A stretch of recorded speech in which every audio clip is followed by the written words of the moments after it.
Welcome back to Reformed Thinking. This is the deep dive where we take some of the most familiar stories in Scripture and really try to zoom in to see the theological architecture that's holding everything up just beneath the surface. It's good to be here. Today, we're going to focus on, well, one of the shortest, but I would argue one of the most theologically potent snapshots in the entire book of Genesis. We're looking at chapter 7, specifically verses 13 through 16. Just a few lines, really. Right. And most of us, if you grew up in any kind of Christian context, the Sunday school version of Noah's Ark, you think about the logistics, the size of the boat, the ramp, the rain, all of that. The 2x2 of the animals. Exactly. But these 4 compact verses, they detail the entry of Noah, his immediate family, and all the creatures. They carry this massive theological load. We're talking about the nature of covenant grace, the necessity of a mediator, and the absolute reality of divine security. It's all packed in there. It is. So our mission for this deep dive is to move past the feltboard story and really understand the stunning theological realities that are tucked right inside this moment. How does the narrative structure define Noah's role? It's this representative covenant head shaping the future of humanity and creation. And that's a key point, the whole of creation. It is, and most critically, we need to address that final simple statement in verse 16. Yeah. The Lord shut him in. What does that single sovereign act change about how we understand assurance, security, and the very boundary of salvation? Let's unpack this. It's really remarkable how much doctrine is compressed into this tiny account. I mean, if you read the verses quickly, they seem like just a narrative footnote. Just checking a box. Right, just checking the box that, yep, everyone's inside, let's get on with the flood. But as you suggest, they contain the historical shape of God's election and the pattern of his deliverance. So where do we start with that to really get into it? Well, we have to begin by establishing the nature of Noah's position. He is not presented simply as, a uniquely righteous guy who happened to survive. He's designated by God to function as a representative, a federal covenant head. Okay, so if we look back to Genesis 6, the covenant is explicitly established with Noah. But then in chapter 7, we see the scope of who is saved. How does the narrative present that ordered shape of grace? The sources really emphasize that God's grace had a specific, ordered, and familial dimension. In Genesis 6.18, God says, "But I will establish my covenant with you," that's singular, you. Right, with Noah. With Noah. Yeah. Yet, immediately after that, the promises of that covenant they spill over. They spill over to include everyone who is attached to him. The text says, "You shall come into the ark, you, your sons, your wife, and your sons' wives with you." It's very specific about who's included. Very. The text deliberately names the 4 men, Noah, Shem, Ham, and Japheth, and makes sure we know their spouses are included too.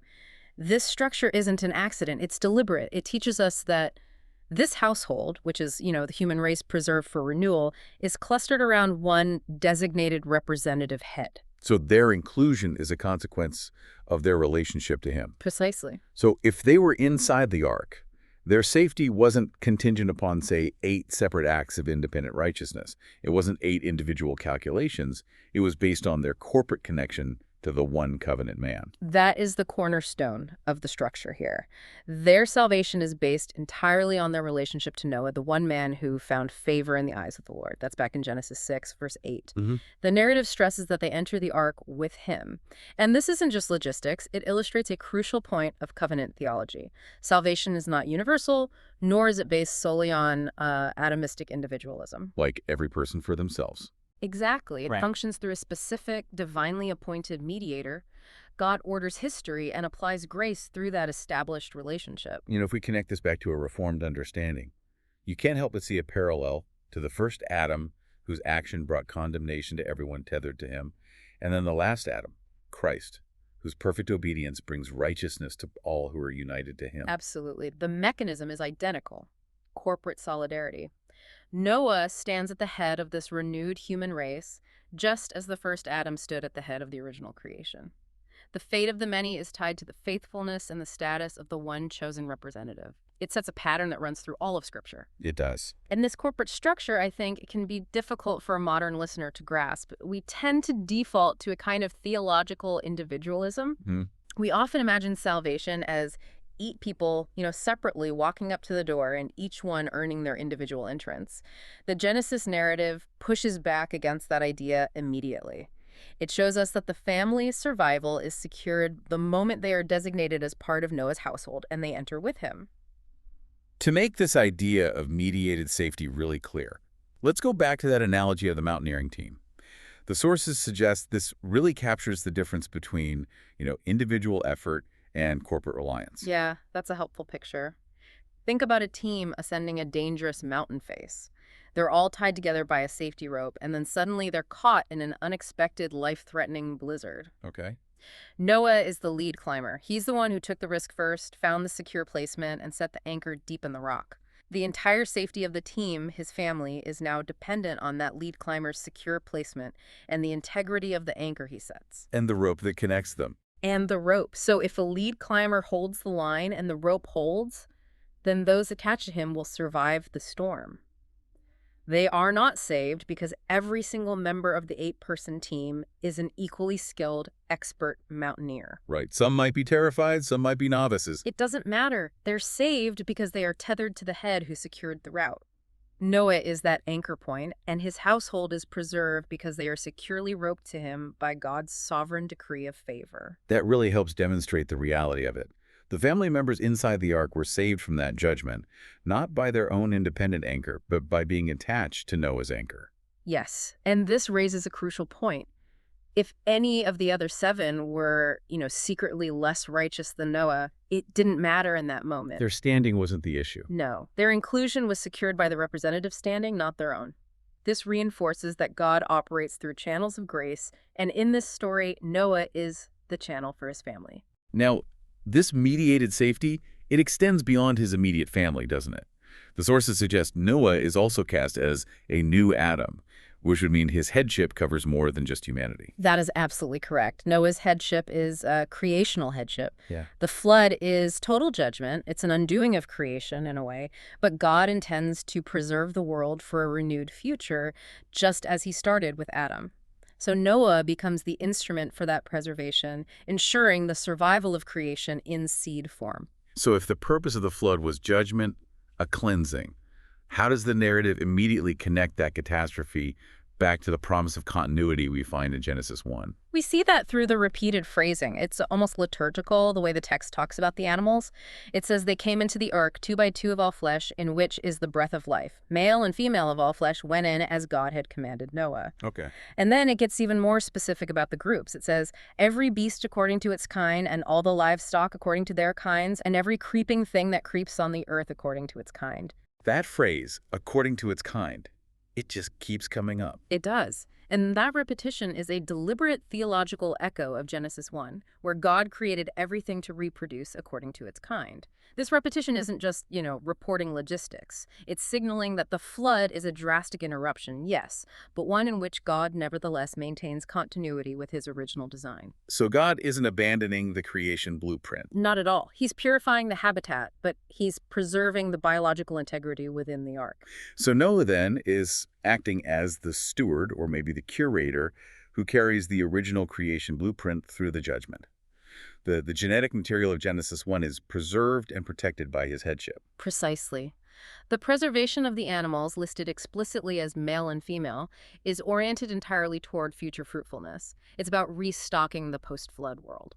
It strongly supports this idea that God executes judgment in order to preserve a cleansed world. He intends a new beginning, which requires the survival of the good he had already established. We also see the divine initiative in the gathering of the creatures. The text doesn't say Noah had to spend, 40 years tracking down every species and dragging them into the boat. Yeah. It says the animals came to Noah. What does that detail confirm about his mediatorial role for the broader creation? It asserts that the survival of the entire animal kingdom is directly bound up with their being brought into proximity with Noah. This is God's active providence in action. He providentially gathers them to his chosen instrument. The hope of the created order, the continuation of life on earth, is entirely tethered to a covenant head. So the creatures survive because they are forced by a divine impulse toward the one refuge. The one refuge secured by God. I mean, if you just consider the sheer scope of that task, the logistics are staggering. The idea that all these different creatures, predators and prey, large and small, would willingly come and then remain peacefully in one concentrated space is miraculous. Completely. And that miracle is ascribed to God's direct action, compelling them to Noah. So their survival is wrapped up in the fate of the man inside the ark. Given that the focus of this narrative is so often centered only on human sin and human salvation, what does this preservation of the physical created order, what does it mean for us today, for you, the listener, who is thinking about our future hope? Well, it guards against a theological error that's been common in certain eras. That's the idea of a disembodied salvation. The idea that God only cares about our souls. Right. That God is only interested in extracting isolated spiritual souls from a decaying, worthless physical world. The Ark narrative shows us immediately that that's not true. God intends to redeem the physical world. He carries his good creation in seed form forward through judgment. So this points to the future. It signals the future hope of a renewed heaven and earth. Our salvation through Christ, it's not an escape from the earth to some ethereal heaven, but a passage through judgment to a purified, restored earth that God will inhabit with his people. The Ark is really the first large-scale promise that God will keep the integrity of his creation and fully redeem it. That gives enormous weight to these simple verses. So Noah's meticulous obedience established the Ark as the physical refuge, and his headship defined who was corporately protected inside that refuge. But now we come to the most decisive, the game-changing shift in the entire passage. The theological climax in Genesis 7:16. This is where the narrative just arrests the reader's attention. It shifts the focus completely to divine sovereignty. The verses right before verse 16 stress Noah's actions, his meticulous obedience in building the ark. That's back in Genesis 6:22. Right. Then his entering the ark, his gathering of the family and creatures as God had commanded him. For 8 verses, Noah is the primary subject of agency. He's the one doing things. Everything is procedural. Everything is done according to the blueprint. Noah and his family, they did their part. Exactly. But then you look at the decisive shift in that final clause of verse 16, and the Lord shut him in. The grammatical subject shifts entirely, dramatically, from Noah and the animals to the Lord, and specifically YHWH, the personal covenant-making God. And that shift is not incidental. It's the linchpin. It's the linchpin of the entire narrative's theology of security. Okay, so if Noah built the ark and Noah walked through the door, why couldn't Noah just, latch the door from the inside? Why was that final action necessary for God to perform? Because the text has to demonstrate that human obedience, while it's necessary for preparation, Noah had to build the boat, is ultimately insufficient for final preservation. Noah could follow every single architectural checklist, but he cannot finally secure himself against the crushing force of the coming flood. And this flood isn't just a natural disaster, it is the executed judgment of God. So God has to be the one to seal it. The Lord shuts the door to prove that final saving preservation must be a single sovereign act from above. The last action before the waters prevail has to belong to God alone. This isn't just sealing a door, this is locking in a destiny. And that really emphasizes the limits of human agency. Even perfect obedience can't save itself from divine judgment. It cannot. If Noah had sealed the door himself, the underlying implication would be that his survival depended on the strength of his own arm, the quality of his internal latch, or the stability of his courage when the waters began to rise. God removes that possibility entirely. He performs the sealing act to establish the objective ground of our assurance. So our security is located in the external, objective constancy of God, rather than the internal, subjective stability of Noah's grip or his faith. Absolutely. The final ground of assurance is external. It rests on the constancy of the covenant-keeping God who encloses his people. And this has massive implications for the doctrine of the preservation of the saints, or what we sometimes call perseverance. In the Reformed tradition, we stress that those whom God shuts in, those secured by a sovereign external act, cannot be finally lost. God completes the work by sealing the refuge. If the security depended on the occupant inside, maintaining the latch against rising pressure, failure would be guaranteed. But because the Lord shut him in, security is absolute. Let's talk more about that external mechanism. I think we need to fully develop that deep-sea submersible analogy to really grasp the weight of this sovereign sealing against the weight of the coming judgment. Right. Picture a deep-sea submersible. It's designed to descend miles beneath the surface where the water pressure is measured not in pounds per square inch, but in tons. An unimaginable force. An unimaginable force. The slightest weakness in the hull or the seal means immediate crushing obliteration. Okay. The human crew, the pilot, who is Noah in our story, they can perform all the safety protocols. They can walk into the vessel obediently, closing the hatch behind them. They have done their part. But the pilot cannot, by their own strength or their own action, guarantee that the seal will hold against the crushing pressure of the deep ocean. Which represents the divine judgment. Exactly. The seal has to be engaged by an external authoritative mechanism. Right. The external locking mechanism must be engaged by the surface crew or the automated system god to ensure the seal is perfect and can withstand the pressure. The submersible doesn't just need a door. It needs a seal guaranteed by the designer, who knows the exact force of the judgment it is about to face. So the Lord shut Noah in because only the designer of the storm and the vessel could guarantee that the door would hold against the overwhelming force of the cosmic flood. That's it. I think this is where a listener might ask, though. But if Noah was perfectly obedient, building the ark exactly as commanded, surely that obedience earned some credit for the sealing. Why does God have to monopolize the final act? That is an excellent question. It goes right to the heart of the theological distinction between preparation and salvation. Noah's obedience was necessary. It demonstrated his faith, and it qualified him as a representative. If he hadn't built the ark, there wouldn't have been a refuge. Sure. But even perfect human preparation is still finite. The moment the judgment begins, the forces involved are infinite and divine. No human act, no matter how perfect, can secure itself against infinite divine wrath. God takes the final action to show that salvation is a rescue from outside. It ensures that no one, especially Noah, can later look at the ark and say, "I secured myself." The glory for ultimate preservation belongs solely to YHWH. And you mentioned the specific use of YHWH, the Lord, in that clause. The Lord shut him in. Why does the covenant name matter here as opposed to just a generic title for God? The use of YHWH is so important. It signals that this act of security is rooted in the personal, relational, covenant-making nature of God. It was not a mechanical function of the universe closing a door. Right. It was the personal care and sovereign fidelity of the God who had singled Noah out for favor. This preservation wasn't just a physical safety measure, it was the continuation of the saving relationship.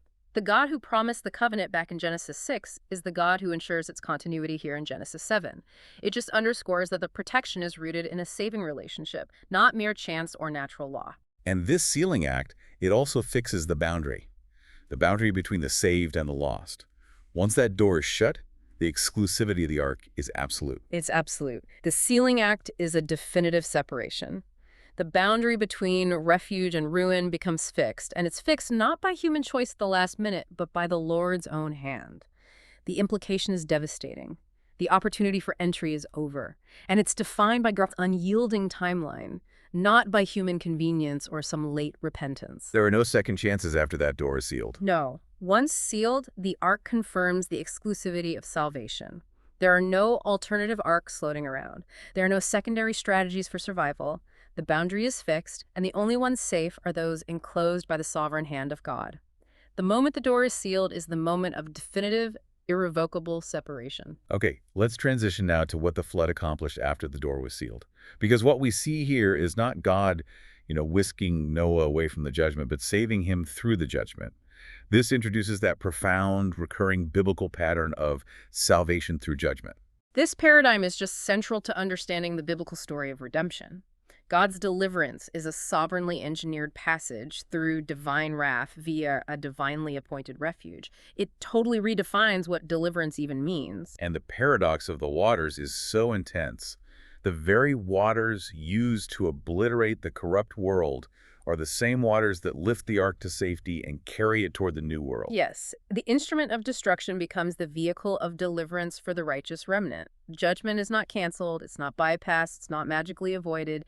It is borne and passed through by the refuge, the ark. God is establishing a theological logic here. He is a logic that spans the entire Bible. He deals with sin by judging it, and yet he brings his people through that judgment in a chosen mediator. The ark endured the full force of the storm. The people inside were delivered only because they were enclosed in the vessel that bore the wrath for them. And we see this pattern later in Scripture, obviously. You think of Israel passing safely through the waters of the Red Sea that destroy Pharaoh's army, and they emerge on the other side in freedom. The same water. The same water, different outcome. And it's all based on where you stand relative to God's appointed mediator. And that trajectory leads inevitably to Christ. the ark functions as a clear type of Christ. I mean, consider the exclusivity. Just as there was only one ark capable of sustaining life through the judgment, there is one mediator between God and man in whom God gathers his elect. No one outside the true ark escapes the wrath to come. And the substitutionary element is so clear. The ark itself had to bear the full force of the storm. That is the crucial link to Christology. The ark bears the flood of divine wrath as a substitute for those inside. It's submerged, it's tossed, it's tested by God's fury so that those enclosed may live. This anticipates the cross, where the judgment for sin falls fully upon Christ. The very act of judgment, the execution of divine wrath, becomes the means of salvation for those who hide inside the mediator. So those shut in to the true ark, to Christ, are safe, not because the judgment was canceled, No. but because the judgment has already fallen upon their substitute, and that substitute emerged in resurrection life. That's it. The imagery of being enclosed and shut in, therefore, provides this Old Testament picture of union with Christ, which is so central to our faith. We are safe because we are united to the one who absorbed the judgment. And this isn't just us reading back into the text. No, not at all. This isn't just abstract interpretation. The New Testament makes this explicit. 1 Peter 3, verses 20 and 21, explicitly links the saving of Noah through water to baptism, which Peter defines as an appeal to God for a good conscience through the resurrection of Jesus Christ. That link is often read very quickly, but it needs some elaboration. How does the water save Noah, and how does that connect to baptism and resurrection? Well, in Noah's case, the water didn't save him by, cleansing him directly. It saved him by lifting the refuge he was in. Right. The floodwaters were the medium of death for the world, but they were the means of elevation and passage for the ark. The ark was the only safe place in the judgment. So Noah was saved through the judgment because he was united to the ark. Okay, so then the connection to baptism. In baptism, we are united to Christ, who is the true ark. Baptism symbolizes our death with Christ in judgment and our rising with him in resurrection. We are united to the resurrected one who has already successfully passed through the deepest judgment, the cross and the grave, and emerged alive. Our safety is established by the fact that we are enclosed in the mediator who bore the storm and conquered it. So for the believer, you're not saved by avoiding the judgment, but by being united to the person who has already withstood and completed the judgment on your behalf. That is the whole point. And because we are shut in by God's sovereign act, we are carried safely to the new world. It makes perfect sense then why the ark landed on Ararat, signaling a new beginning, a renewed creation. To bring this powerful paradox of salvation through judgment home for the listener, let's use that other analogy from the sources, the one about the heat shield on a spacecraft. I think it really captures this concept of passing safely through an annihilating force. Yeah, that's a good one. Think about a spacecraft re-entering Earth's atmosphere. The intense heat generated by friction is unavoidable. That heat represents the judgment of God. Right. The astronauts inside don't try to stop the heat. That's impossible. They are enclosed within a capsule that's equipped with a massive heat shield.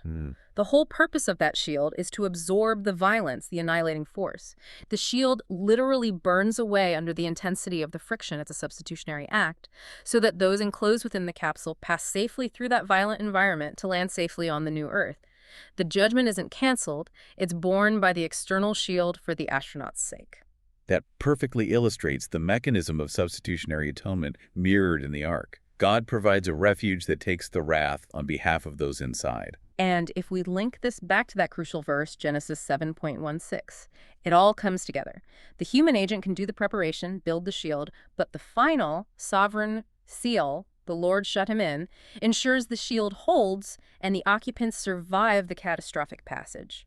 It revolves entirely around God preserving his people through the required judgment, carrying them to a renewed world.